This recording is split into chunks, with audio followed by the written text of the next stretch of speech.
Good evening, Mr. and Mrs. America and all the ships at sea. Markets are not correcting, and nothing is trickling down. There, I said it. I know, this may be hard to believe for some. When did we all fall for it and why? Harkening back to 2020 and the advent of the China virus, all we saw were prices of virtually everything rising, and there was not a thing that any of us could do about it, right?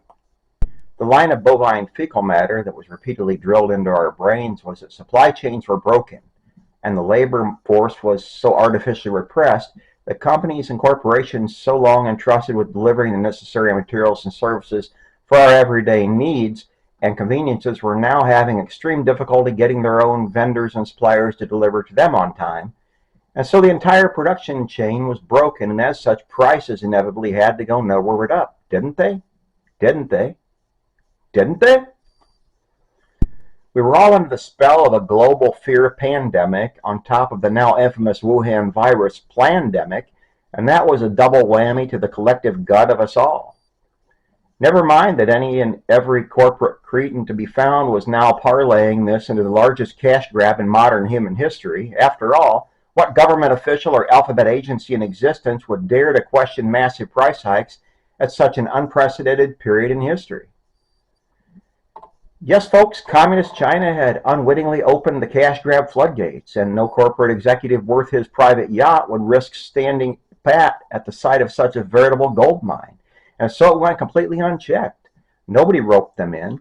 And through it all, we were told quite possibly one of the biggest lies in the entirety of human history.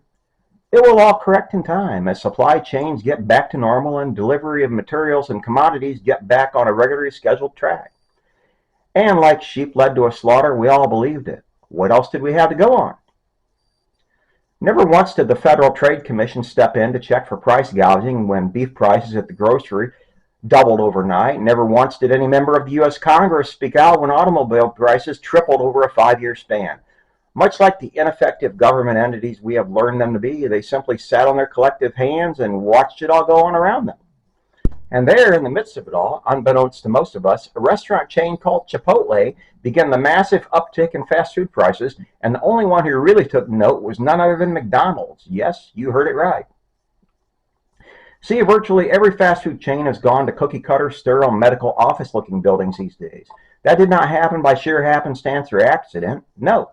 Chipotle decided they needed to upgrade and modernize their restaurant locations in order to maintain their market advantage. In doing so, they also increased their prices substantially, while their sales numbers kept increasing. McDonald's was taking notes. Suddenly, every McDonald's location was, quote, upgraded to look like a dark gray medical clinic, and menu prices more than doubled on most items. The thinking seemed to be that if you made your locations look like a drab office building or doctor's clinic, the easily duped public would automatically equate that with the term, quote, upscale, whatever that means, and prices could be tripled with no one batting an eye, or so they thought. So on and on the madness ensued. Wendy's, KFC, Taco Bell, and Burger King soon followed suit. In fact, you cannot drive down a restaurant row in any city these days without noticing that all the fast food outlets now look like identical gray medical clinics. And oh, by the way, prices have nearly tripled in a very short span at the same locations for all the players just named.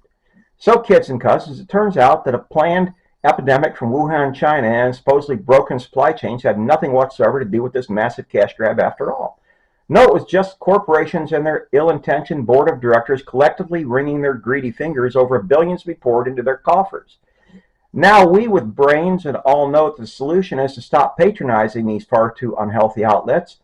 But it seems that old habits do die hard, folks. Do they not? So here we are now. We have people gladly paying $8 to $9 for a McDonald's value meal and $16 to $20 for a single topping pizza at Papa John's. Fools all, but hungry ones with money to waste all the same, it seems to this puppet. And as you are keenly aware, fast food restaurants are merely the tip of the iceberg. We have clothing, shoes, power drills, and windshield washer fluid for your car. They're now way beyond the moral and ethical price points at which they should be listed, but glaring and almost obscenely proudly posted for all pained eyes to see all the same. And all of this was supposed to come down in price at some point when markets corrected, or so we were all told by politicians and fake news media outlets. Hear me out, friends and neighbors. In the area of products and service prices, what goes up very rarely, if ever, comes back down, plain and simple. In the lifetime of this commentator, I have never witnessed it, and so my advice is to stop holding your collective breaths before you all pass out. Far too often during 2020, we heard paid spokesmodel for mass exploitation Tony Fauci get on TV and tell us that wearing paper masks was the best way to protect ourselves from a virus that he himself had funded and only foolish answers to how to escape its wrath. For so many of us, we had never heard of this man before, and since he was pushed as the government medical official, we really had no other frame of reference on which to judge him at that very moment.